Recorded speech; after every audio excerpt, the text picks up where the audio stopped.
अब तक तो तुम्हें पता चल ही चुका होगा कि टाइगर 3 ने बॉक्स ऑफिस पे अंडर परफॉर्म किया है, लेकिन यह सवाल उठता है क्यों? टाइगर 3 के पास वो सब कुछ था जो कि एक मूवी को ब्लॉकबस्टर बनाने के लिए काफी होता है। ये टाइगर जैसी पॉपुलर फ्रेंचाइज का थर्ड पार्ट थी। ये स्पाई यूनिवर्स जैसी हाइप्ड यूनिवर्स का पार्ट थी, जिसकी लास्ट मूवी ऑलरेडी 1000 करोड़ का बिजनेस कर चुकी है। इंडस्ट्री के वेल नोन फेसेस थे इस मूवी में। इसके बावजूद भी ये मूवी अब तक 500 करोड़ का वर्ल्ड वाइड कलेक्शन नहीं कर पाई है, और इसके दूसरी ओर एनिमल ने सिर्फ 7 दिन में ही वर्ल्ड वाइड 500 करोड़ का बिजनेस कर लिया था। तो आज की इस वीडियो में हम ऐसे ही कुछ पॉइंट्स के बारे में डिस्कस करेंगे जो कि टाइगर 3 के इस अंडर परफॉर्मेंस का रीजन हो सकते हैं। और कंपैरिजन के तौर पे मैं पठान को रखूंगा, क्योंकि दोनों ही स्पाई यूनिवर्स का पार्ट है, दोनों की story pattern kind of similar थी और दोनों ही इसी साल रिलीज हुई है। लेकिन ऐसा क्या हो गया कि पठान ब्लॉकबस्टर साबित हुई और टाइगर 3 उतना अच्छा परफॉर्म नहीं कर पाई?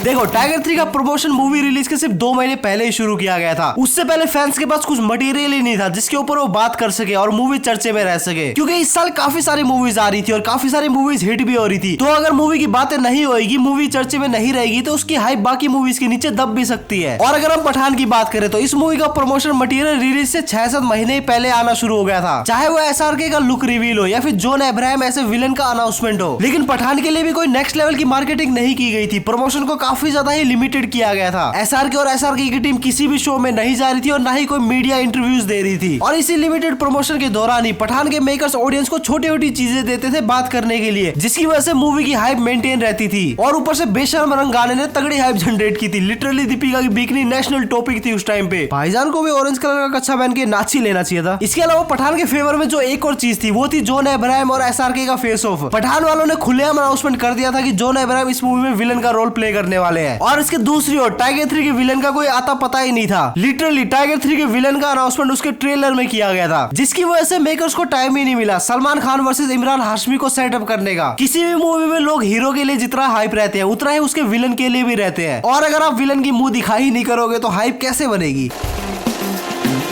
टाइगर 3 को एग्जैक्ट लक्ष्मी पूजा के दिन रिलीज करने का मुझे थोड़ा सा समझ में नहीं आया, क्योंकि दिवाली वाली रात को लोग अपना मस्त पूजा करते हैं और दिवाली मनाते हैं। पिक्चर विक्चर देखने बहुत कम निकलते हैं लोग रात को, लेकिन इसके बावजूद भी मूवी ने डे 1 को 44 करोड़ हिंदी का बिजनेस किया। और जो मैंने कहा था कि दिवाली के दिन रिलीज करने का मुझे कुछ समझ में नहीं आया, वो इसलिए कहा था कि उसके नेक्स्ट दिन 13 नवंबर को इस मूवी ने 60 करोड़ का बिजनेस किया, जो कि शायद उसका डे 1 का पोटेंशियल था और क्या पता उससे भी ज्यादा हो। डे 3 को इसने 45 करोड़ का बिजनेस किया। उसके बाद आता है डे 4, जहाँ पे इसने सिर्फ 20 करोड़ का बिजनेस किया, जिसका एक बहुत बड़ा रीजन था इंडिया वर्सेस न्यूजीलैंड का सेमीफाइनल मैच। और ये 20 करोड़ के बाद टाइगर 3 का कलेक्शन गिरता गया और गिरता गया, और ये वीक 1 में 188 करोड़ का ही सिर्फ बिजनेस कर पाई।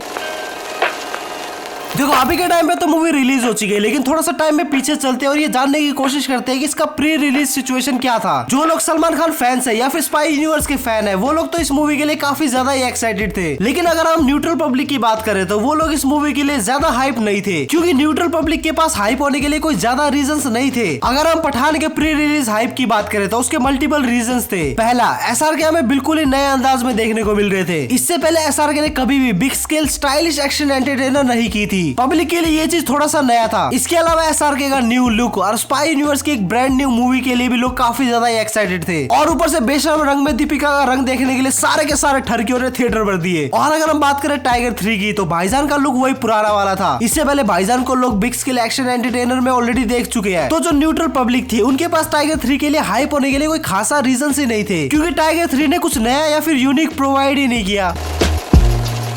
देखो, टाइगर 3 से पब्लिक की एक्सपेक्टेशन बहुत ही ज्यादा थी। लोग टाइगर 3 से एक अच्छी स्टोरी की एक्सपेक्टेशन कर रहे थे, बहुत सारे मासी सीन्स की एक्सपेक्टेशन कर रहे थे और बहुत सारे एक्शन की भी एक्सपेक्टेशन कर रहे थे। लेकिन जब वो लोग थिएटर गए तब उनको पता चला कि इसकी स्टोरी तो नॉर्मल है और ना ही इसमें बहुत सारे एक्शन सीक्वेंस है। नो डाउट एक्शन सीक्वेंस थे, लेकिन अगर हम उन्हें कंपेयर करें वॉर या फिर पठान जैसी मूवी से, तो उनके कंपेरिजन में वो वाले एक्शन काफी ज्यादा ही फीके लग रहे थे। और अगर मेरे ओपिनियन को साइड में भी रखे तो इसके बॉक्स ऑफिस से अनुमान लगाया जा सकता है कि लोगों को ये मूवी उतनी ज्यादा पसंद नहीं आई जितनी वो एक्सपेक्ट कर रहे थे। And to be honest, story काफी ज्यादा ही मिड थी और कुछ लोगों को तो ये एक्सपेक्टेशन थी कि ये पठान का रिकॉर्ड तोड़ेगी। तो जनता जितनी ज्यादा एक्सपेक्टेशन लेके थिएटर घुसी थी, ये मूवी उनकी एक्सपेक्टेशन को मीट नहीं कर पाई।